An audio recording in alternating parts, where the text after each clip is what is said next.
In a correspondence seen by this newscast dated April 9th, 2021, Permanent Secretary of the Ministry of Health, Malcolm Watkins, officially informed the nurses that their salaries will be reduced for the days they chose to protest and, as a result, were absent from duties.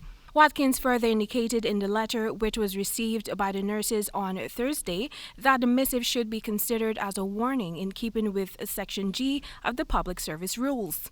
One of the nurses who spoke with Nightly News on the basis of anonymity said that the deductions for 19 days in March are to be made from her salary.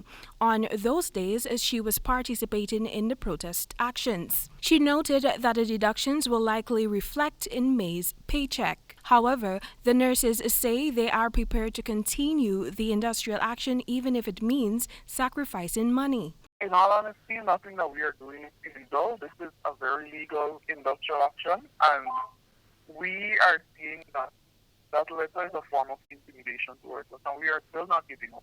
3 weeks ago, the Ghana Public Service Union's first Vice President, Don Gardiner, announced that the union received several reports from nurses who were victims of major salary cuts in March of this year for days they were supposedly absent in 2018. It has been reported to the union that this illegal action resulted in some staff, which are nurses at the Linden Hospital Complex, have received as much as $3,000,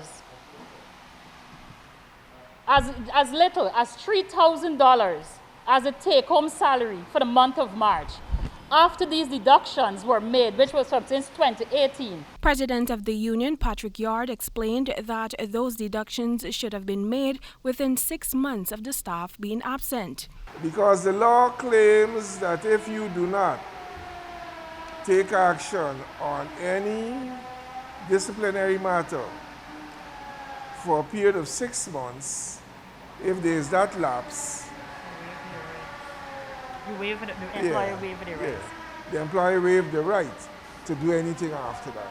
Chief Labor Officer Charles Ogle told Nightly News that upon engaging the union and the health ministry, he concluded that the two sides failed to meet to formally raise the matter from the position of employee to employer, and as such, the grievance procedure has not been followed. And the ministry intervened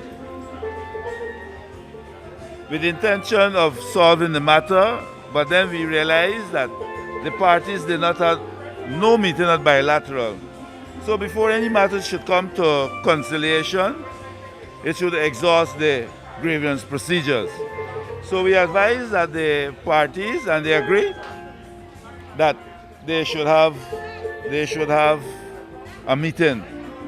So that's where it's at. Small's comments to a regional journalist, which alleged that the nurses were signing into work, then abandoning duties to sleep with extramarital lovers, sparked protest actions at the Linden Hospital Complex on March 1st. Small was dismissed by way of letter on March 1st, but was reinstated on March 3rd. Temika Rodney reporting for the HGP Nightly News.